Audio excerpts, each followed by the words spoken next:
आज प्रधानमंत्री नरेंद्र मोदी संयुक्त राष्ट्र महासभा में भाषण देंगे, संबोधन देंगे। न्यूज 18 के शैलेंद्र वांगू की खबर है कि प्रधानमंत्री नरेंद्र मोदी अपने संबोधन में हिंदुस्तान की स्थायी सदस्यता और संयुक्त राष्ट्र में सुधार का भी मुद्दा उठा सकते हैं। सूत्रों के मुताबिक प्रधानमंत्री नरेंद्र मोदी कोरोना संकट के दौरान भारत की भूमिका और दुनिया के कई देशों को भेजी गई वैक्सीन, साथ ही दूसरी सहायता का भी जिक्र इस दौरान कर सकते हैं।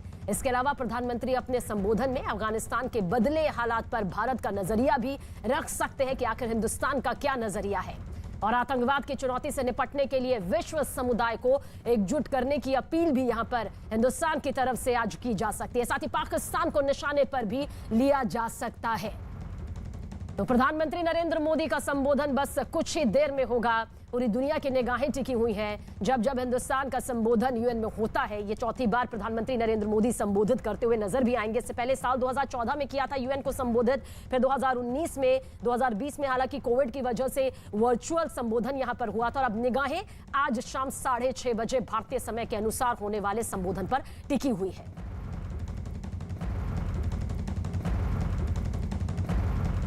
और न्यूयॉर्क पहुंचने के बाद प्रधानमंत्री नरेंद्र मोदी ने ट्वीट किया। क्या कुछ उन्होंने ट्वीट किया, आइए ये भी आपको बताते हैं। न्यूयॉर्क में पहुंच चुका हूं। भारतीय समय के मुताबिक आज शाम 6:30 बजे संयुक्त राष्ट्र महासभा में भाषण दूंगा। ये प्रधानमंत्री नरेंद्र मोदी का ट्वीट सामने आया।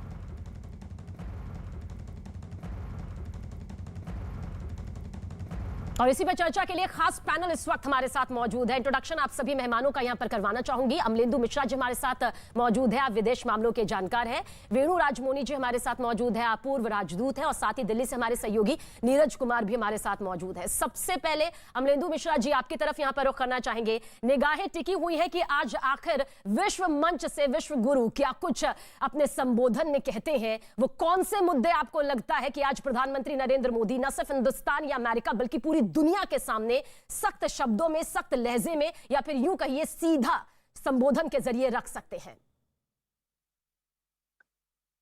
बहुत बहुत धन्यवाद आपकी इनविटेशन के लिए। मैं ये बताना चाहूंगा कि पिछले 2 साल से हिंदुस्तान ने 2 चीजें बहुत ही जबरदस्त दुनिया के सामने रख चुका है। वो पहली बात यह है कि जो कोविड के मामले में जो मेडिसिन प्रोडक्शन हो, उसका एक्सपोर्ट हो, उसके लिए मोदी गवर्नमेंट भी बहुत सारी चीजें इंटरनल जो देश की जो है जनता भी उसको क्रिटिसाइज किए हैं, लेकिन उसके बावजूद भी हिंदुस्तान ने इसका मेडिसिन डिप्लोमेसी का झंडा दुनिया भर में पूरा पहुंचा चुका है। उसके लिए आप यूरोप में शायद नहीं जान सकते हैं, लेकिन अफ्रीका, लैटिन अमेरिका और दूसरी जगह देखेंगे जाके, ताकि हिंदुस्तान बहुत सारी जो पॉजिटिव आउटकम है, जो पॉजिटिव रिजल्ट्स है, वो निकाल चुका है। दूसरी बात यह है कि आप लोग बात कर चुके हैं उसके बारे में, वो है आतंकवाद। आतंकवाद पिछले 2 साल से ज्यादातर बढ़ता जा चुका है, और आप देखेंगे तो अफगानिस्तान में जो हो रहा है इसको सबको परेशान कर चुका है।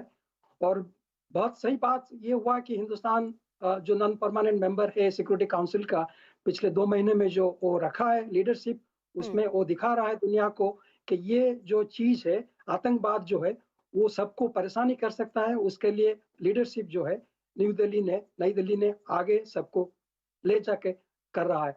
और दूसरी बात, सबसे मजे की बात है कि हिंदुस्तान किसी के साथ, किसी मिलिट्री पैक्ट के साथ है नहीं, जैसे कि पहले उसका था नॉन अलाइनमेंट जो पॉलिसी था, उसी हिसाब से वो थोड़ा आगे अलग सा रख के अपने को आगे पहुंचा चुका है। चलिए, और किस तरह से गहराई से ये पूरी तस्वीर आज नजर आने वाली है। अमलेंदु मिश्रा जी आपकी तरफ जरूर आएंगे। वेणु राजमोनी जी भी हमारे साथ मौजूद हैं। वेणु जी, आपसे यहाँ पर समझना चाहेंगे, बहुत से मुद्दे हैं जिनमें आज प्रधानमंत्री नरेंद्र मोदी पूरे विश्व के सामने एक सख्त लहजे में दिखाई दे सकते हैं, कुछ साफ शब्दों में वो संदेश भी दे सकते हैं, लेकिन कितना बड़ा संदेश यहाँ पर आतंकवाद के खिलाफ भी आपको जाता हुआ नजर आएगा, या फिर चीन और पाकिस्तान के खिलाफ जाता हुआ नजर आएगा? क्योंकि चीन चाहे एलओसी पर हो, वो लगातार अपनी मनमानी करता है। ऐसे में हमने तस्वीरें लगातार देखी हैं। पाकिस्तान से हम एक तरफ से रिश्ता साफ साफ ये कहकर तोड़ चुके हैं कि जब तक आप आतंकवाद पर लगाम नहीं लगाएंगे, हिंदुस्तान की तरफ से तो कदम नहीं बढ़ाया जाएगा। आज यूएन में किस तरह से प्रधानमंत्री नरेंद्र मोदी एक सख्त लहजे में बता सकते हैं कि आतंकवाद किसके सामने किसी भी कीमत पे हिंदुस्तान नहीं झुकने वाला? देखिए, आप सही बोल रहे हैं कि आतंकवाद के खिलाफ बहुत ही सख्त शब्दों में प्रधानमंत्री आज बोलेंगे, लेकिन मुझे ये नहीं लग रहा है कि चीन का जिक्र होगा, पाकिस्तान का जिक्र होगा कि नहीं। हमें थोड़ा वेट करके देखना चाहिए कि आखिर कैसे वो बात यूनाइटेड नेशंस के सामने वो रखते हैं। ये ऐसा एक भाषण है जिसमें बहुत सारे मुद्दे के बारे में बोला जाता है और हर लीडर जो यूनाइटेड नेशंस में साल में एक बार आता है उनका एक वर्ल्ड व्यू प्रेजेंट करते हैं दुनिया के सामने। हमारे प्राइम मिनिस्टर भी ऐसे ही करेंगे।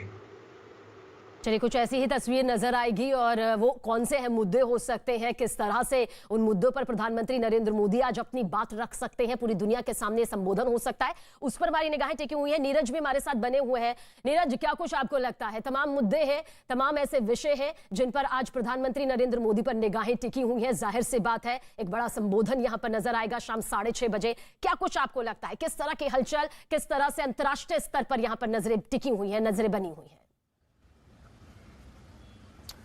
देखिए, बिल्कुल ये एक ऐसा मौका होता है कि आप दुनिया को बताते हैं, दुनिया के तमाम देश, 193 देश संयुक्त राष्ट्र के सदस्य हैं, उन तमाम देशों को आप सीधे तौर पे आज बताएंगे कि भारत क्या सोचता है कोरोना को लेकर, कोरोना से निपटने को लेकर, और कोरोना के बाद जो रिकवरी है उसे लेकर भारत क्या सोचता है। अफगानिस्तान आतंकवाद और पाकिस्तान का नाम लिए बिना सीमा पार आतंकवाद का प्रधानमंत्री जरूर आज जिक्र करेंगे। और देखिए, संयुक्त राष्ट्र की बात करें और भारत की बात करें तो दोनों की जर्नी अगर देखें तो एक साथ चलिए। 45 में संयुक्त राष्ट्र की स्थापना हुई और भारत 47 में आजाद हुआ, लेकिन भारत फाउंडिंग मेंबर्स में शामिल था जो 50 के आसपास देश थे। तो प्रधानमंत्री एक बार फिर, पिछली बार आपको याद होगा 75वें सत्र में प्रधानमंत्री नरेंद्र मोदी ने इस बात पे जोर दिया था, आखिर भारत डिसीजन मेकिंग से, जो सुरक्षा परिषद का डिसीजन मेकिंग है, परमानेंट मेंबर की सीट है जो आज की तारीख में 5 लोग हैं, उसका विस्तार क्यों नहीं किया जाता, वीटो पावर का डिसेंट्रलाइजेशन क्यों नहीं किया जाता। तो अफगानिस्तान, आतंकवाद, कोरोना, ये तमाम मसले जरूर होंगे, लेकिन एक मुद्दा प्रधानमंत्री पिछली बार के मुद्दे को भी दोहराएंगे। इस बार वो ये होगा कि परमानेंट सीट में भारत का विस्तार किया जाए, उसमें भारत को जगह दी जाए। और अभी हाल ही में कुछ दिन पहले, महज 3 से 4 दिन पहले, ब्राजील, जापान, जर्मनी और भारत के मंत्रियों की, विदेश मंत्रियों की बैठक हुई थी, उसमें एक बार फिर दोहराया गया था कि संयुक्त राष्ट्र का सुरक्षा परिषद का विस्तार किया जाए, सुधार किया जाए। और जब आप सुधार की बात करते हैं तो आप कहते हैं कि वीटो पावर का अधिकार दिया जाए भारत और दूसरे देशों को। लेकिन सबसे अधिक नजरें जो आज होंगी वो अफगानिस्तान के मसले पर होंगी, क्योंकि 193 देशों को भारत बताना चाहेगा कि अफगानिस्तान के मसले पर वो क्या सोचते हैं। प्रधानमंत्री ने SCO यानी शंघाई सहयोग संगठन के मंच से ये साफ किया था कि अफगानिस्तान को लेकर भारत की नीति क्या है। अफगानिस्तान की जमीन का इस्तेमाल किसी भी तरह से भारत के खिलाफ या किसी भी दूसरे देश के खिलाफ नहीं होना चाहिए। सीमा पार आतंकवाद पे प्रधानमंत्री हमला करेंगे, ये तमाम चीजें तय हैं। और भारत लोकतंत्र का एक लीडर है, लोकतंत्र के मामले में इस बात को भी वो आज रखेंगे। चलिए, आप सभी हमारे साथ बने रहिएगा और गहराई से आज की इस पूरी तस्वीर को समझने की आप सभी से कोशिश करेंगे, क्योंकि जाहिर सी बात है कुछ देर में पीएम मोदी का यूएन में जो संबोधन है उस पर पूरी दुनिया की निगाहें टिकी हुई हैं। देखिए, हिंदुस्तान के लहजे से तो बेहद खास है ही, लेकिन प्रधानमंत्री नरेंद्र मोदी जब यूएन में अपना ये संबोधन देंगे तो जाहिर सी बात है जिन मुद्दों को वो यहाँ पर उठाएंगे वो पूरे विश्व से जुड़े हुए मुद्दे होंगे, जिसके चलते निगाहें टिकी होती है। और बदलते वक्त के साथ हिंदुस्तान की ताकत भी बढ़ती गई है। हिंदुस्तान ने अपनी ताकत का डंका बजाया है और यूएन में सुधार पर भी बोल सकते हैं पीएम मोदी। अफगानिस्तान पर भारत का रुख यहां पर साफ कर सकते हैं। आतंकवाद को लेकर एक कड़ा संदेश यहां पर दिया जा सकता है। और प्रधानमंत्री नरेंद्र मोदी ने व्हाइट हाउस में अमेरिकी राष्ट्रपति जो बाइडेन के साथ मुलाकात की। बैठक में दोनों देशों के रिश्ते, कोरोना समेत कई अहम मुद्दों पर चर्चा की गई। इस दौरान दोनों देशों के बीच काफी हंसी ठहाके वाली तस्वीर भी सामने आई। बाइडेन ने अपने मुंबई दौरे का जिक्र करते हुए कहा कि वो भारतीय मूल की एक महिला के साथ शादी करना चाहते थे। बाद में जो बाइडेन ने कहा कि मुझे बताया गया कि बाइडेन सरनेम के लोग हिंदुस्तान में भी रहते हैं, उन्हें ढूंढकर मुझसे मिलाया जाए। इस बात पर पीएम मोदी और बाइडेन दोनों ही दिग्गज नेता हंसने लगे। भारत में बाइडेन सरनेम के लोगों के साथ अपना डिटेल में जिक्र किया। आपने मेरे साथ भी इस बात को उल्लेख किया था। बाद में मैंने काफी कुछ कागजात खोजने की कोशिश की है, कागजात में लेकर के भी आया हूँ। हो सकता है शायद इसमें से कुछ आगे का निकल आए, शायद आपको कुछ काम आए। और एक खास पैनल इस वक्त हमारे साथ लगातार चर्चा में मौजूद है। अमलेंदु जी, आपसे यहाँ पर अब ये भी समझना चाहेंगे क्योंकि यूएन में पीएम मोदी का संबोधन अब से कुछ देर बाद यहाँ पर शुरू भी हो जाएगा। सभी की निगाहें यहाँ पर टिकी हुई हैं, पर क्या कुछ आपको लगता है ना सिर्फ हिंदुस्तान के लहजे से बल्कि अंतर्राष्ट्रीय स्तर पर हर किसी की निगाहें उनके संबोधन में टिकी हुई हैं, क्योंकि बहुत से ऐसे अहम मुद्दे हैं जिन पर वो बातचीत यहाँ पर कर सकते हैं, अपना रुख स्पष्ट कर सकते हैं। क्या कुछ आपको लगता है अगर चौथा संबोधन यहाँ पर होगा, इन पूरे संबोधन का जिक्र हम करें, ये पूरा एक गैप यहाँ पर देखें, आपको लगता है हिंदुस्तान की बढ़ती ताकत के बीच नजरें और ज्यादा टिक गई हैं इस संबोधन पर? देखिए, सभी विश्व के नेताओं को 15 मिनट के लिए बात करने के लिए मौका मिलता है वहाँ, और सभी अपना जो संदेश है दुनिया को देते रहते हैं। लेकिन मसले की बात यह है कि क्या संदेश उस नेता ने दे रहा है विश्व के लिए। तो भारत इस मामले में ज्यादा आगे है क्योंकि वो उससे पहले काम कर चुका है, और हिंदुस्तान जो है वो कोशिश कर रहा है कि दुनिया का भलाई के लिए ये जो चीज है सभी के पास है नहीं। आप जो बातें करेंगे उसके लिए आपके पास कुछ होना चाहिए पहले से ही। तो हिंदुस्तान ने पिछले 2 साल से अपने आंतरिकता के लिए जो कुछ कर चुका है, जो महामारी जो आ चुका है दुनिया भर, जो सभी लोग अब तक मर रहे हैं और सफर कर रहे हैं, उस मामले में हिंदुस्तान का जो वॉइस है, जो आवाज है, वो सबसे ज्यादा आगे बढ़ने वाली है। बात यह है कि ये जो महामारी वो खत्म नहीं हुआ है, वो आगे बढ़ते जा रहा है। उस समय जो अफ्रीका हो, लैटिन अमेरिका में हो और दूसरी जगह में हो, वहाँ वैक्सीन का जो कोवैक्सीन जो सिस्टम है उसके लिए ज्यादा जरूरत है। इसलिए सारे दुनिया की निगाहें हिंदुस्तान के ऊपर रहेगी कि हिंदुस्तान कैसे जो लीडरशिप रोल है उसके मामले में वो कैसे आगे जा सकता है। दूसरी बात रही हमले, दूसरे मेरे जो वरिष्ठ दोस्तों ने बता चुके हैं आतंकवाद के लिए, ये आतंकवाद जो ये सभी को घायल करता रहता है आजकल। तो इस मामले में हिंदुस्तान जो भी कहेगा वो थोड़ा देखा जाएगा कि क्योंकि हिंदुस्तान बहुत करीब है अफगानिस्तान के पास। हिंदुस्तान पिछले 75 साल तक जो पाकिस्तान के साथ परेशानी होता रहा है, इस मामले में शायद इसका एक पुराना हो जो मसला है उसको आगे लिया जा रहा है, इसलिए शायद इतना सारा प्रोमिनेंस ना मिले। लेकिन मेरा जो दूसरी बात, जो पहली बात जो बताया मैंने, जो महामारी के ऊपर हिंदुस्तान क्या कर सकता है, दुनिया ने क्या एक्सपेक्ट कर सकता है, क्या उसके लिए आगे जा सकता है, वो सबसे ज्यादा मुझे लगता है कि महत्वपूर्ण रहेगा। बिल्कुल, और ये महत्वपूर्ण भी है क्योंकि इससे एक रूपरेखा भी यहाँ पर जाहिर सी बात है मालूम चलती है कि क्या एक लय है जो आगे बढ़ते वक्त में ये पूरे एक मजबूती के साथ हिंदुस्तान सामने रखेगा, और हिंदुस्तान का साथ वो शक्तिशाली तमाम देश भी देंगे जिसकी फहरिस्त में अब लगातार हम आगे बढ़ते जा रहे हैं। वेणु जी, यहाँ पर आपसे समझना चाहेंगे क्योंकि पाकिस्तान का जिक्र होना बार बार इसलिए जरूरी हो जाता है क्योंकि किस तरह से पाक पीएम इमरान खान ने फिर से कश्मीर का राग अलापा, किस तरह से बार बार कश्मीर का जिक्र वो करते नजर आए। हालांकि जो आतंकवाद है उसके खिलाफ लगाम करने के लिए लगातार जो शक्तिशाली देश है वो कहते आए हैं कि हम हिंदुस्तान के साथ हैं और हम इसमें एकजुटता यहां पर सामने रखेंगे, और क्वाड की तरफ से भी अब निगाह पर रखी जाएगी पाकिस्तान की हर गतिविधि में। आपको क्या कुछ यहां पर लगता है हिंदुस्तान की तरफ से जब आज प्रधानमंत्री नरेंद्र मोदी यूएन में अपना संबोधन देंगे तो खास निगाहें यहां पर टिकने वाली है, क्योंकि पाकिस्तान का जब भी नाम आता है तो वो क्या कहता है वो इतना मायने नहीं रखता, क्योंकि आतंकवाद सबसे पहले उसकी श्रेणी में आ जाता है। जो एक छवि है वो छवि सामने आ जाती है। उसे लेकर आज आपको क्या लगता है, क्या क्या तस्वीर नजर आएगी? देखिए, यूनाइटेड नेशंस में पाकिस्तान को बिल्कुल कोई भी सपोर्ट नहीं है। जो कश्मीर का मुद्दा उठा रहे हैं वो सिर्फ एक ही राष्ट्र है जो सिर्फ पाकिस्तान उठाती है और कोई ये इशू उठाते नहीं हैं। इसलिए पाकिस्तान बिल्कुल आइसोलेटेड है यूनाइटेड नेशंस में। दूसरी तरफ हम देखें तो हिंदुस्तान के साथ जो आतंकवाद के खिलाफ जितने भी देश खड़े होते हैं वो सब हिंदुस्तान के साथ है। अभी हालांकि हम अमेरिका ने भी इसके बारे में बात किया है, क्वाड के राष्ट्रों ने भी इसके बारे में बात किया है। तो साफ साफ ये बिल्कुल क्लियर है कि पाकिस्तान ये पॉलिटिकल रीजंस की वजह से कश्मीर के मुद्दा बार बार उठाते हैं, लेकिन उनके साथ और कोई नहीं है जो खड़ा रहता है। बिल्कुल, और नजरें टिकी हुई हैं क्योंकि अब से कुछ देर बाद यानी कि ठीक 6:30 बजे प्रधानमंत्री नरेंद्र मोदी का यूएन में संबोधन होगा। विश्व स्तर पर सभी की निगाहें टिकी हुई हैं। प्रधानमंत्री नरेंद्र मोदी आखिर क्या कुछ कहते हैं, चाहे वो कोरोना को लेकर हो, महिला सशक्तिकरण को लेकर हो, आर्थिक लहजे से हिंदुस्तान की और मजबूती को लेकर हो। यूएन में संबोधन कुछ देर बाद होगा, यानी कि आधे घंटे बाद पीएम मोदी का यह संबोधन होगा। स्थायी सदस्यता का देखिए मुद्दा यहां पर उठाया जा सकता है, यूएन में सुधार में बोल सकते हैं। और अफगानिस्तान पर हिंदुस्तान का रुख देखिए हमेशा से साफ रहा कि आतंकवाद के खिलाफ तो हिंदुस्तान किसी भी कीमत पर समझौता नहीं करेगा, लेकिन ये रुख यूएन में भी अब साफ हो जाएगा। आधे घंटे बाद प्रधानमंत्री नरेंद्र मोदी का यूएन में संबोधन है। स्थायी सदस्यता का देखिए यहां पर मुद्दा उठाया जा सकता है। गर्मजोशी के साथ अमेरिका ने स्वागत किया, ये मुलाकात यहां पर हुई। अब नजरें टिकी हुई हैं इन तमाम अहम मुलाकातों के बाद, इन तमाम अहम तस्वीरों के बाद कि शाम 6:30 बजे आखिर क्या कुछ प्रधानमंत्री नरेंद्र मोदी का यूएन में संबोधन सामने आ सकता है। तो संयुक्त राष्ट्र में प्रधानमंत्री नरेंद्र मोदी का यह चौथा संबोधन होगा। साल 2014 में पीएम मोदी के संबोधन में नजरें टिकी हुई थी और देखिए किस तरह से लोग जो है वो यहां पर प्रधानमंत्री नरेंद्र मोदी का इंतजार कर रहे हैं। और ये पीएम मोदी की शख्सियत की एक खासियत भी रही है, जब भी वो अपने विदेश यात्रा में गए हैं वहां भारतीय समुदाय के मूल, वहां के जो स्थानीय लोग होते हैं वो उनका बेसब्री से इंतजार करते हैं। हाथ में पोस्टर लिए अभिनंदन के लिए यहां पर बेताब लोग नजर आए हैं। और जब पीएम मोदी वहां पहुंचे भी तब भी देखे किस गर्मजोशी से वहां पर मौजूद लोगों ने इनका स्वागत किया था। पीएम मोदी ने भी सभी का अभिनंदन यहां पर स्वीकार किया था।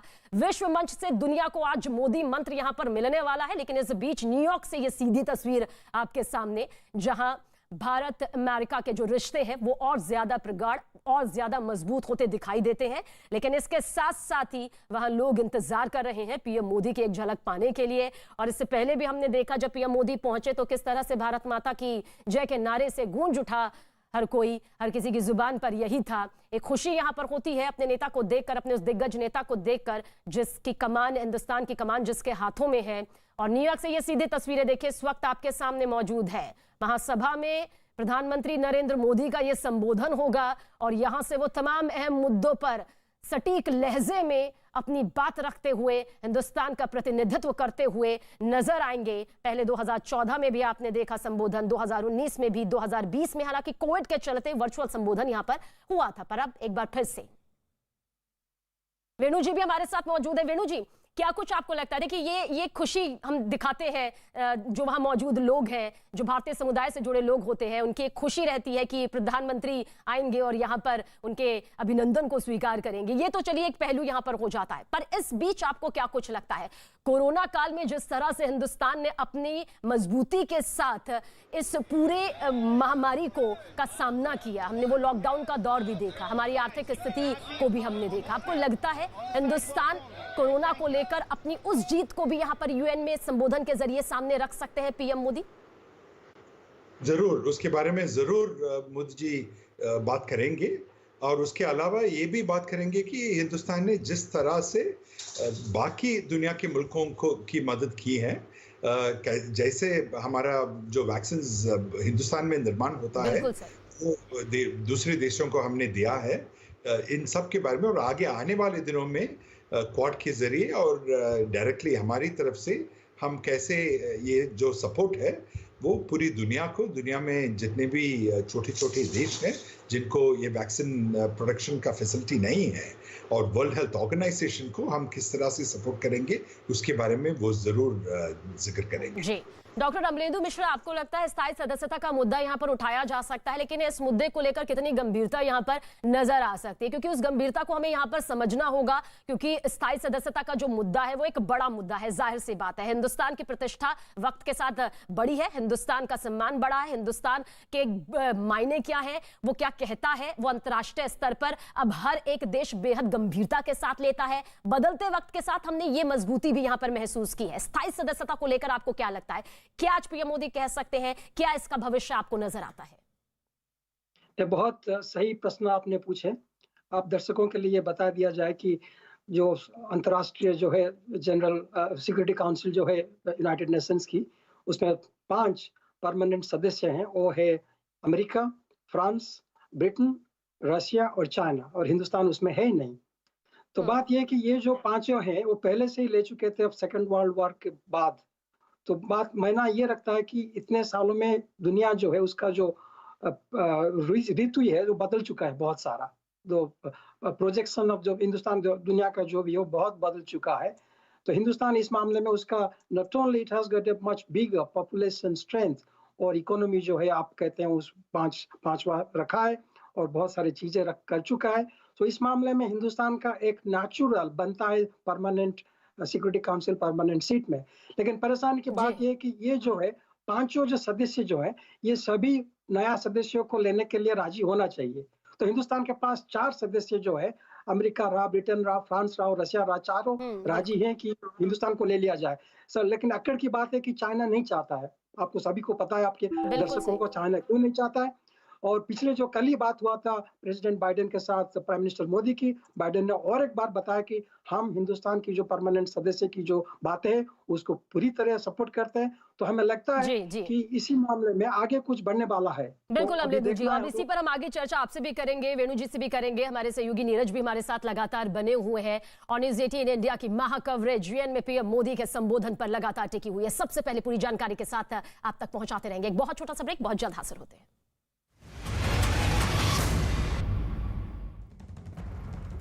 तो आज प्रधानमंत्री नरेंद्र मोदी संयुक्त राष्ट्र महासभा में भाषण देंगे। न्यूज़ 18 के शैलेंद्र वांगू की खबर है कि प्रधानमंत्री अपने भाषण में हिंदुस्तान की स्थायी सदस्यता और संयुक्त राष्ट्र में सुधार का मुद्दा भी उठा सकते हैं। तो वो कौन से मुद्दे हो सकते हैं जिसमें आज विश्व मंच में प्रधानमंत्री नरेंद्र मोदी संबोधन में जिसे शामिल कर सकते हैं, वो आप तक हम पहुंचा रहे हैं। सूत्रों के मुताबिक प्रधानमंत्री नरेंद्र मोदी कोरोना संकट के दौरान भारत की भूमिका और दुनिया के कई देशों को भेजी गई वैक्सीन और दूसरी सहायता का भी जिक्र कर सकते हैं, क्योंकि हिंदुस्तान ने सबसे पहले मदद का ये बीड़ा उठाया था और मदद में काफी हद तक हिंदुस्तान कामयाब भी रहा था।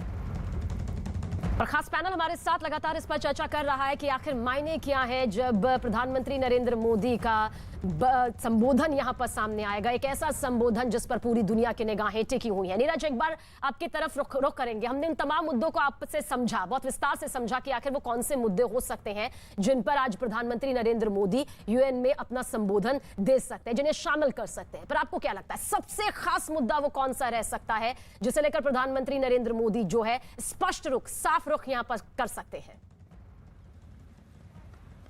देखिए, आज की तारीख में अगर सबसे महत्वपूर्ण भारत के लिहाज से अगर बात करें तो अफगानिस्तान और आतंकवाद मुद्दा है, क्योंकि अफगानिस्तान में तालिबान के सत्ता में आने के बाद पूरी दुनिया का परिदृश्य बदला और क्योंकि हम लोग अफगानिस्तान से बहुत ही करीब है, भारत तो पड़ोसी है अफगानिस्तान का, दक्षिण एशिया की स्थिति जो है, सामरिक स्थिति, उस पर खतरा मंडराने लगा है, खासकर आतंकवाद से। और जब आपका पड़ोसी पाकिस्तान जैसा देश हो तो आपकी चिंताएं बढ़ेंगी। तो प्रधानमंत्री नरेंद्र मोदी की पुरजोर कोशिश होगी शंघाई सहयोग संगठन से लेकर क्वाड की बैठक में, इसके अलावा बाइडेन से बैठक में, कमला हैरिस के साथ बैठक में प्रधानमंत्री ने अफगानिस्तान को लेकर अपनी चिंता जताई है। भारत के लिए चुनौती बहुत है आने वाले वक्त में, तो यूएनजीए के मन से सबसे बड़ा मैसेज जो प्रधानमंत्री देंगे वो अफगानिस्तान को लेकर देंगे कि अफगानिस्तान की जमीन का इस्तेमाल किसी तरह न हो। और एक बहुत ही सकारात्मक पक्ष है आज के यूएनजीए में संबोधन से पहले, क्वाड की बात करें, जो बाइडेन से बैठक की बात करें या फिर कमला हैरिस से बात करें और तमाम जो जापान और ऑस्ट्रेलिया के प्रधानमंत्रियों से भारतीय प्रधानमंत्री की मुलाकात हुई है, तमाम बैठकों में इस बात का जिक्र हुआ है कि अफगानिस्तान की जमीन का इस्तेमाल किसी भी तरह से दूसरे देशों के खिलाफ आतंकवाद के लिए ना हो। काउंटर टेररिज्म की बात हुई है, पाकिस्तान का तो जिक्र ही कर दिया है कमला हैरिस ने। और क्वाड की बैठक में भी ये कहा गया है कि आने वाले वक्त में पाकिस्तान की गतिविधियों पर नजर रहेगा कि कैसे वो अफगानिस्तान में काम करता है। बिल्कुल, चलिए इसी से जुड़ा जो सवाल है डॉक्टर अमलेंदु मिश्रा आपसे लेना चाहूंगी। हिंदुस्तान भी जानता है, हर देश जानता है कि अगर आतंकवाद के खिलाफ आपको मजबूती से लड़ना है, आतंकवाद को जड़ से उखाड़ फेंकना है, तो सभी का एकजुट होना बेहद जरूरी है। कोई भी देश सिर्फ अकेला खड़ा होकर आतंकवाद को नेस्तनाबूद नहीं कर सकता है। क्या कुछ आपको लगता है जब यूएन में प्रधानमंत्री नरेंद्र मोदी का संबोधन अब से कुछ देर बाद आएगा तो आतंकवाद को लेकर वो ना सिर्फ दो शब्द कहेंगे बल्कि अपनी जो सोच है, हिंदुस्तान का जो नजरिया है, पूरी तरह से एक बड़े जनप्रतिनिधि होने के नाते साफ कर देंगे कि सभी को एकजुट होकर आतंकवाद का मुकाबला करना होगा, आतंकवाद को बढ़ावा देने वाली जमीन के खिलाफ यहां पर कदम आगे बढ़ाना होगा। आपको लगता है यह बड़ा संदेश आज जरूर मिलने वाला है? आप देखिए, मोदी जी ये बात कहें भी तो परेशानी की बात है कि जो कंसेंसस की बात है ये है ही नहीं। तो आप देखा जाए तो पाकिस्तान, टर्की और मलेशिया तीनों मिलके ये कोशिश करते रहते हैं कि दुनिया में एक कंसेंसस बनाता जाए ताकि सबको, जब भी आप कोशिश करते रहे कि आतंकवाद आ रहा है, एक पर्टिकुलर सेक्टर से आ रहा है, ये लोग उसको इस्लामोफोबिया के नाम दे के उसको किसी भी तरह दर्जा देना चाहेंगे। तो जब हिंदुस्तान कोशिश करते भी रहे तो परेशानी बात यह है कि ये लोग कभी भी इसको आगे बढ़ने नहीं देंगे। हम देख चुके हैं कल जो जनरल असेंबली में जो बातें हुई, जो पाकिस्तान प्राइम मिनिस्टर इमरान खान की जो बातें रही, वो जो देखिए अपने घर में रखते हैं आतंकवादों को, लेकिन बातें करते हैं कि हिंदुस्तान में ये होता होता जा रहा है मुसलमानों के ऊपर। तो आप देखिए कि दोनों तरफ का स्टैटिस्टिक्स। बिल्कुल, और पाक पीएम के कहने का जो यहाँ पर लगातार मतलब भी सामने आता रहता है, वो इसलिए क्योंकि शायद वो भी जानते हैं बखूबी कि अभी तक पूरा विश्व एकजुट आतंकवाद के खिलाफ नहीं हुआ है। लेकिन इस बीच ये बहुत अहम तस्वीरें हम आप तक पहुंचा रहे हैं। वो मंच जहां से प्रधानमंत्री नरेंद्र मोदी कुछ देर बाद हिंदुस्तान का प्रतिनिधित्व करते हुए संबोधन देंगे, और संबोधन पर विश्व की निगाहें टिकी हुई हैं। जी हां, सिर्फ हिंदुस्तान या अमेरिका की निगाहें नहीं टिकी हुई हैं, विश्व की निगाहें यहां से टिकी हुई हैं, क्योंकि बहुत से ऐसे अहम मुद्दे हैं जिन पर प्रधानमंत्री नरेंद्र मोदी बातचीत यहां पर करेंगे, अपना संबोधन यहां पर करेंगे। कोरोना, आतंकवाद, अफगानिस्तान, जलवायु परिवर्तन, विकास की क्या रूपरेखा है, वैक्सीन की जो उपलब्धता है, जो एक सतत विकास की तस्वीर सामने आ सकती है, आती है, आर्थिक मंदी, महिला सशक्तिकरण, महिलाओं की भागीदारी, आतंकवाद जैसे मुद्दों पर वो आज संबोधित करने वाले हैं। कुछ देर बाद एक बड़ी तस्वीर यहां से नजर भी आने वाली है इस महासभा से, जहां पर प्रधानमंत्री नरेंद्र मोदी का महाभाषण होगा, वो संबोधन होगा जिस पर निगाहें टिकी हुई हैं। और बहुत से अहम मुद्दे हैं, क्योंकि अब हिंदुस्तान जब बोलता है तो पूरी दुनिया सुनती है, क्योंकि बदलते वक्त के साथ हिंदुस्तान की ताकत में हर स्तर पर बढ़ावा आया है। हर स्तर पर हमने अपने दुश्मन देशों को मुंहतोड़ जवाब देना भी सीखा है, और उसी के साथ हर कदम दर कदम हम आगे बढ़ते भी रहे हैं। और आतंकवाद का मुद्दा एक ऐसा मुद्दा जिस पर एकजुट होने का संदेश, जिस पर एकजुट होने का आह्वान यहां पर प्रधानमंत्री नरेंद्र मोदी कर सकते हैं। और खासतौर से ऐसे वक्त में जब तालिबान की सत्ता दोबारा से आई है अफगानिस्तान में, और हिंदुस्तान ये साफ कर चुका है कि अफगानिस्तान के मुद्दे को लेकर उसने कई बार ये कहा है कि आतंकवाद को वो किसी भी कीमत पर ना उसका साथ दे सकता है और ना ही बढ़ावा दे सकता है। हालांकि जिस तरह की भी ये पूरी तस्वीर है, उस बीच ये जरूर कहा जा सकता है कि आज यूएन में जब प्रधानमंत्री नरेंद्र मोदी का ये पूरा संबोधन होगा, जो तस्वीर भी इस वक्त आपके सामने आ रही है, क्योंकि कुछ देर में प्रधानमंत्री नरेंद्र मोदी का ये संबोधन होगा, लेकिन तस्वीर सीधी हम आप तक न्यूयॉर्क से इस वक्त पहुंचा रहे हैं। और यहाँ पर बहुत से लोग हैं जो प्रधानमंत्री नरेंद्र मोदी का बेसब्री से इंतजार भी कर रहे हैं। हाथों में पोस्टर है, झंडा है, और इस बीच देखिए सुरक्षा के भी कड़े पुख्ता इंतजाम यहाँ पर किए गए हैं, क्योंकि हिंदुस्तान के प्रधानमंत्री नरेंद्र मोदी यहाँ पर कुछ देर में पहुंचेंगे। विश्व मंच पर वो बोलते हुए नजर आएंगे, उनके संबोधन पर सभी की निगाहें टिकी हुई है, और पूरी तरह से सुरक्षा व्यवस्था कई लेयर्स में यहाँ पर है। और जाहिर सी बात है, क्योंकि आज एक बड़ा दिन है, हिंदुस्तान के लहजे से भी, अमेरिका के लहजे से भी, और विश्व की जो निगाहें वो टिकी हुई है कि आखिर प्रधानमंत्री नरेंद्र मोदी क्या कुछ कहते हैं। लेकिन बाहर की तस्वीरों के साथ अब इस तस्वीर को भी देखिए, जहां हिंदुस्तान का तिरंगा हाथों में लिए लोग नजर आ रहे हैं, प्रधानमंत्री नरेंद्र मोदी का इंतजार कर रहे हैं, उनकी एक झलक यहाँ पर पाना भी चाहते हैं। वेणु जी हमारे साथ मौजूद हैं। वेणु जी, इस सवाल के साथ हम एक बार फिर से आपसे शुरुआत करेंगे। क्या कुछ आपको लगता है तमाम मुद्दों के बीच में कुछ ऐसे मुद्दे हैं जिन पर निगाहें टिकी हुई हैं? प्रधानमंत्री नरेंद्र मोदी, क्योंकि अब जब कहते हैं, या फिर ये कहिए हिंदुस्तान अब जब कोई बयान देता है, कोई संबोधन हिंदुस्तान का अंतर्राष्ट्रीय स्तर पर सामने आता है, तो वो महज कोई संबोधन या भाषण नहीं होता, उसके पीछे गंभीरता होती है, सजगता होती है, और उसे विश्व भी उसी गंभीरता के साथ लेता है। और किस गंभीरता के साथ आज आप प्रधानमंत्री नरेंद्र मोदी के यूएन में संबोधन को देख रहे हैं?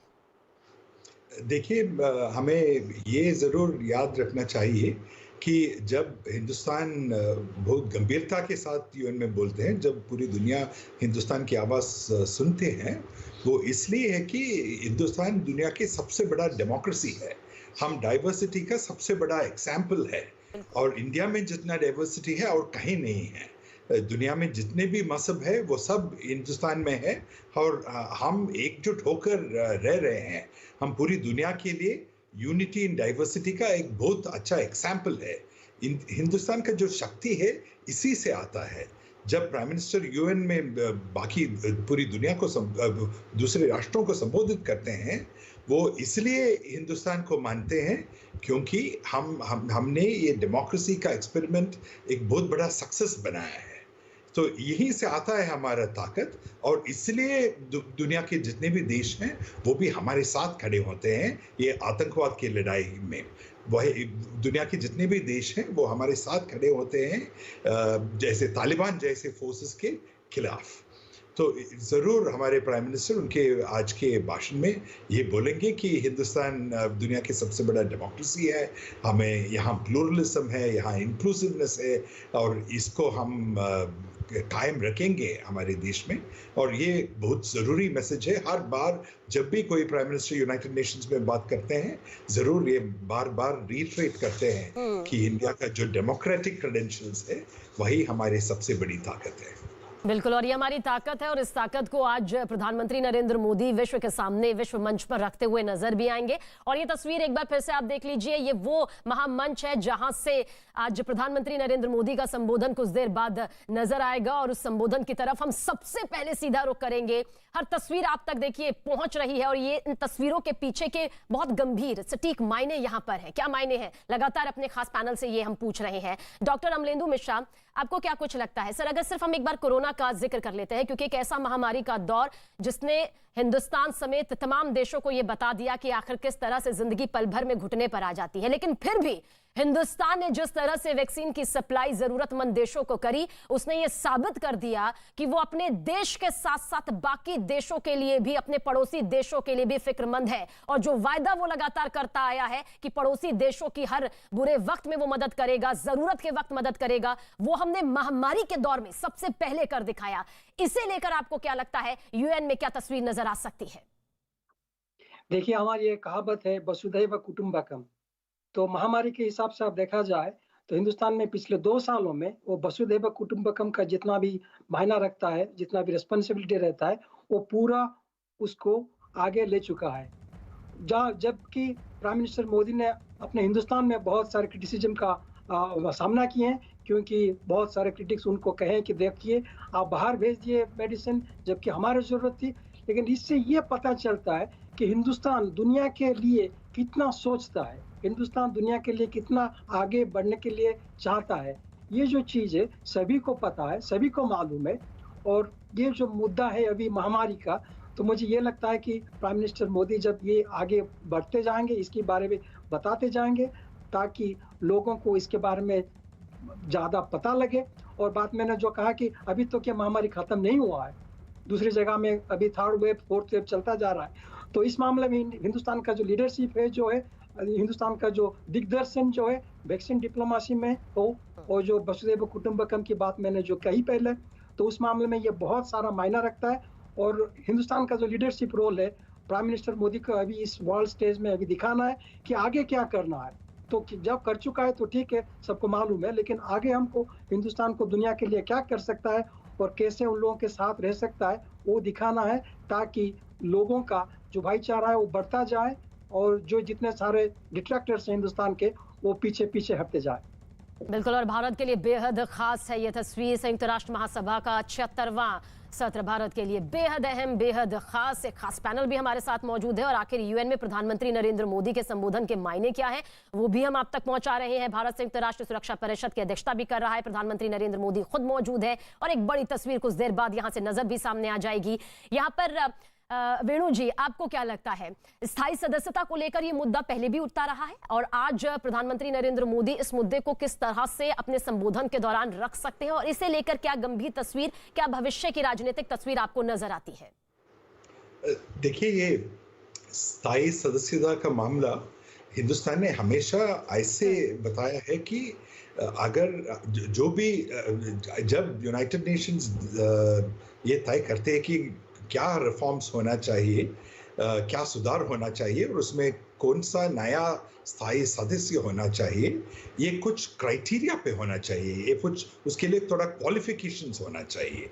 और अगर हम देखें तो एक क्वालिफिकेशंस क्या हो सकता है, ये हो सकता है कि कंट्री का आबादी कितना है, पॉपुलेशन कितना है। दूसरा हो सकता है कि कंट्री ने यूनाइटेड नेशंस के लिए क्या कंट्रीब्यूशन दिया है आज तक। और तीसरा ये है कि क्या वो देश यूनाइटेड नेशंस के जो सिद्धांत हैं उसका पालन करते हैं, उसको सपोर्ट करते हैं, उसको आगे बढ़ाने के लिए काम किया है।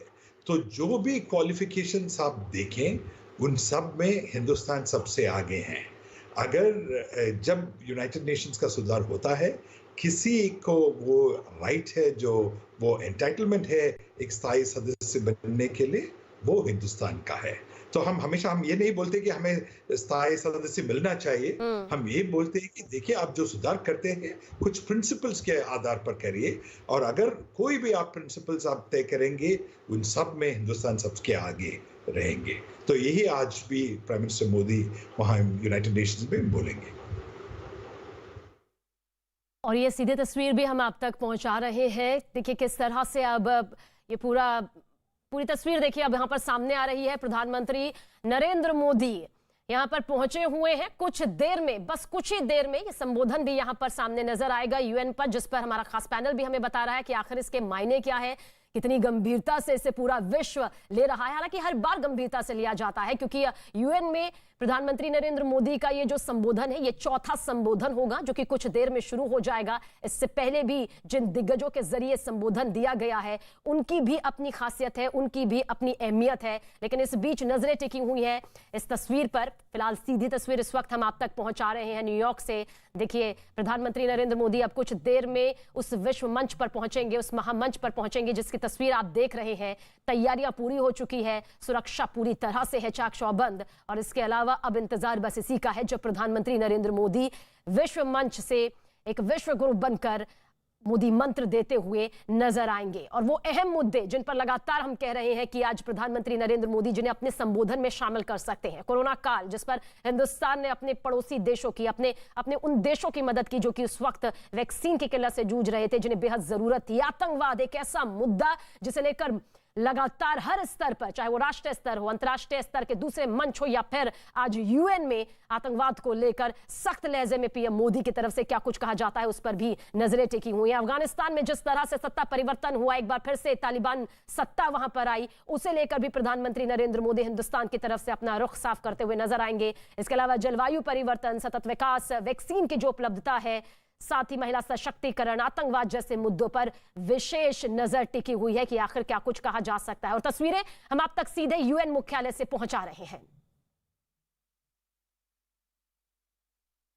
और यूएन मुख्यालय के अंदर के देखिए तस्वीरें आपके सामने मौजूद हैं जहां से प्रधानमंत्री नरेंद्र मोदी अपना संबोधन देते हुए नजर आएंगे। और क्या वो संबोधन होगा, महासंबोधन होगा, उस पर भी हमारी निगाहें टिकी हुई हैं। और वो विश्व मंच भी इस वक्त आपके सामने मौजूद है जो पूरी तरह से तैयार है क्योंकि कुछ ही देर में प्रधानमंत्री नरेंद्र मोदी यहां से अपना संबोधन देते हुए नजर आएंगे। ये चौथा संबोधन उनका होगा। पहले साल 2014 में उन्होंने यूएन को संबोधित किया था, 2019 में भी किया था, 2020 में हालांकि कोविड के चलते वर्चुअल संबोधन यहां पर उनका सामने आया था। और इससे पहले हमने देखा कि किस तरह से प्रधानमंत्री नरेंद्र मोदी और जो बाइडेन के बीच गर्मजोशी से मुलाकात हुई, हंसी ठहाके भरा लहजा भी दोनों ही दिग्गजों का सामने आया, बेहद गर्मजोशी से ये मुलाकात यहां पर की गई। और अब उस मुलाकात के बाद कहा जा सकता है एक पड़ाव और आगे बढ़ते हुए ये सबसे अहम तस्वीर जो इस वक्त आप देख रहे हैं, प्रधानमंत्री नरेंद्र मोदी अपने काफिले के साथ यहां पर पहुंच चुके हैं, उस डेलीगेशन के साथ यहां पर पहुंच चुके हैं जो इस वक्त उनके साथ मौजूद है। और पीएम मोदी आखिर इस विश्व मंच से क्या कहते हैं, वो कौन से मुद्दे होंगे जिन पर वो अपनी बात रख सकते हैं, वो यहां पर सामने आएगा। और अमलेंदु जी हमारे साथ है। अमलेंदु जी अब पहुंच चुके हैं, इस पर आपसे जरूर बातचीत करेंगे कि कितनी बड़ी तस्वीर इस संबोधन के बाद नजर आएगी और क्या इसका इफेक्ट जो है वो अंतर्राष्ट्रीय स्तर पर हमें देखने को भी मिलेगा, वो इंपैक्ट देखने को मिलेगा। लेकिन नीरज आपकी तरफ आएंगे। नीरज, क्या कुछ आपको लगता है, प्रधानमंत्री नरेंद्र मोदी पहुंच चुके हैं, कुछ देर में संबोधन भी शुरू हो जाएगा, अंतर्राष्ट्रीय स्तर पर अब नजरें यहां पर सभी की टिक चुकी हैं। देखिए एक बहुत ही महत्वपूर्ण आयाम जुड़ने जा रहा है भारतीय डिप्लोमेसी और भारतीय कूटनीति में। और इस तरह के मंच पे अब जब भी भारत मौजूद होगा, देखिए 20 साल पहले अफगानिस्तान पे एक नई सरकार आई, तालिबान को हटाया अमेरिका की मदद से, और 20 साल तक भारतीय कूटनीति का महत्वपूर्ण हिस्सा नहीं था अफगानिस्तान। पुनर्निर्माण की बात हम लोग करते थे कुछ देशों के साथ, और भारत का बहुत योगदान रहा अफगानिस्तान के अंदर।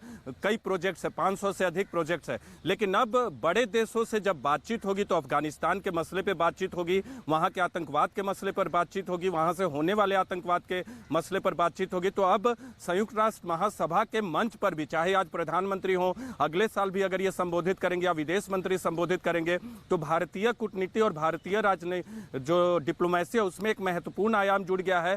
अफगानिस्तान से जुड़ी चिंताएं जो भारत के सामने अब एक बार फिर 20 साल के बाद खड़ी हो गई हैं। तो आज प्रधानमंत्री के भाषण में कोरोना पे चर्चा करेंगे, अस्थायी सदस्यता का दावा करेंगे, अफगानिस्तान आतंकवाद पे चर्चा करेंगे और इसके अलावा विभिन्न पहलू हैं। आप लोकतंत्र सबसे बड़े हैं उसकी बात तो वो करेंगे ही। बार बार इस बात को भारत दोहराता है कि लोकतंत्र का जो मिसाल पेश किया है पूरे दुनिया के सामने वो अपने आप में नायाब है।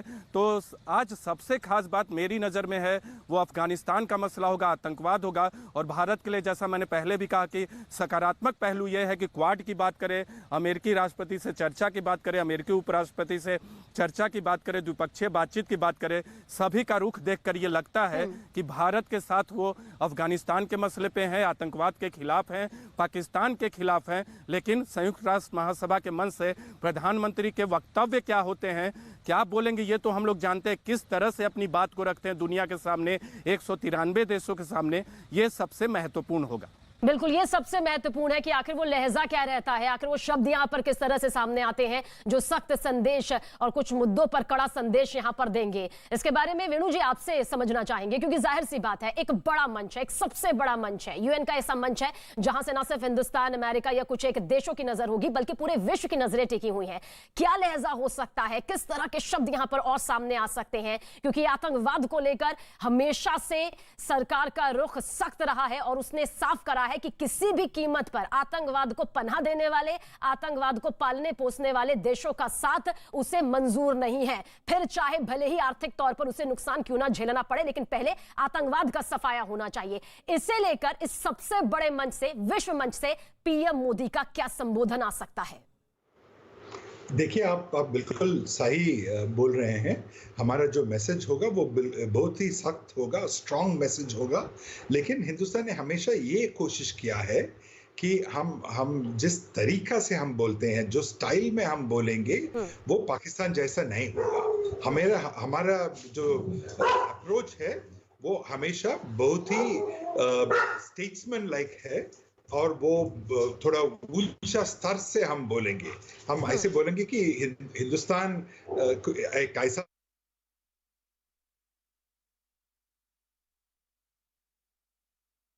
के खिलाफ जरूर बोलेंगे और सख्त शब्दों में बोलेंगे, लेकिन वो एक डिप्लोमेटिक तरीका से बोलेंगे, स्टेट्समैन स्टाइल में हम बोलेंगे। बिल्कुल सही कहा आपने, क्योंकि हिंदुस्तान हमेशा से अपनी मर्यादा में रहा है और मर्यादाओं का पालन करना हिंदुस्तान की संस्कृति का एक अहम हिस्सा रहा है। तो सख्त लहजा होगा, लेकिन मर्यादा में रहकर होगा। एक ऐसा लहजा होगा जिससे जो देश हैं वो ये समझ जाएंगे कि आखिर क्या कुछ हिंदुस्तान का रुख इस पूरे मुद्दे को लेकर सामने आता है। डॉक्टर अमलेंदु मिश्रा, कितना आप सहमत नजर आते हैं जिस तरह से वेणु जी ने यहां पर बताया? लहजा सख्त हो सकता है लेकिन अपनी मर्यादा के जरिए हो सकता है। इस पर हम आपसे जरूर रिएक्शन लेंगे, लेकिन हमारे साथ इस वक्त महा सिद्दीकी भी हमारे साथ मौजूद है। महा, आपसे यहां पर जानना चाहेंगे क्योंकि आप तो मौजूद है, लगातार आपने कवर किया है, आपकी हर एक तस्वीर हमने दर्शकों तक पहुंचाई है। अब ये तस्वीर कितनी खास हो जाती है जो कुछ देर बाद विश्व मंच से सामने आने वाली है पीएम मोदी के संबोधन को लेकर? महा दोबारा से आपके पास जरूर आएंगे, लेकिन इसी सवाल का जवाब वेणु जी अब आपसे लेना चाहते हैं। कुछ ही देर में वो संबोधन सामने आने वाला है, उस लहजे को हम समझना चाहते हैं, जो लहजा अभी जिसका जिक्र यहाँ पर कर रहे थे वेणु जी कर रहे थे। अमलेंदु मिश्रा जी। हाँ, देखिए, मैं ये बात कहना चाहता था कि ये बात सही है कि हिंदुस्तान का एक बहुत बड़ा वॉइस है, लोग सुनना चाहते हैं, लेकिन उसके साथ साथ हमें ये भी समझना चाहिए हिंदुस्तान का वॉइस अभी इतना प्रोमिनेंट क्यों है। देखा जाए तो अमेरिका जो है बहुत डिस्क्रेडिट हो चुका है दुनिया के सामने।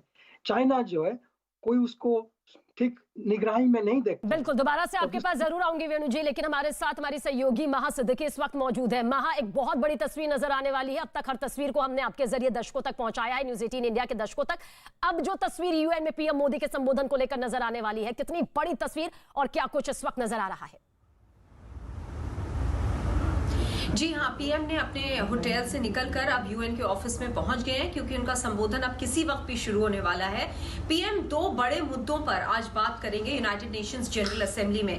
पहला मुद्दा रहेगा कोविड और उससे कैसे बचा जाए, पूरा विश्व कैसे साथ आए, सहयोग करे, ताकि ये लड़ाई और ये जंग पूरी दुनिया कोविड के अगेंस्ट जीत सके। दूसरी बात यह है कि भारत में जो टीकाकरण की प्रोसेस है वो अब बहुत बढ़ गई है। भारत को अभी अमेरिका ने भी, जब प्रधानमंत्री नरेंद्र मोदी कमला हैरिस से मिले थे वॉशिंगटन में, तो अमेरिका ने भी सराहा कि प्रतिदिन जो वैक्सीनेशन यानी कि टीकाकरण हो रहा है वो भारत में बहुत तेजी से चल रहा है। इस मुद्दे पर भी प्रधानमंत्री आज यूएनजीए में बोलेंगे। आप जैसा जानती हैं, भारत पूरी दुनिया में सबसे ज्यादा वैक्सीन्स बनाता है, सबसे ज्यादा टीके बनाता है, लेकिन सबसे महत्वपूर्ण बात यह है कि भारत के टीके कॉस्ट इफेक्टिव है। वो इतनी दाम में मिल जाते हैं कि जो गरीब देश हैं, डेवलपिंग कंट्रीज हैं, वो भी इसको अफोर्ड कर सकती हैं। तो भारत के जो टीके हैं और मैन्युफैक्चरिंग है उसको कैसे बढ़ाया जाए, और इस बात की भी सराहना की गई है कि अक्टूबर से फिर से भारत और देशों को टीके भेजने लगेगा। भारत ने सेकेंड वेव के बाद रोक लगा दी थी, क्योंकि भारत को अपने खुद के लोगों को वैक्सीनेट करना था। हमने सेकेंड वेव में देखा था कितनी ज्यादा दिक्कत आई थी भारत में। तो अक्टूबर से ये एक्सपोर्ट शुरू हो जाएगा और देशों को भारत से वैक्सीन मिलेगी। इस मुद्दे पर प्रधानमंत्री नरेंद्र मोदी आज यूएनजीए में जरूर बोलेंगे। दूसरा अहम मुद्दा रहेगा आतंकवाद का, टेररिज्म का। प्रधानमंत्री नरेंद्र मोदी उसको भी प्रोजेक्ट करेंगे कि ये भी एक लड़ाई है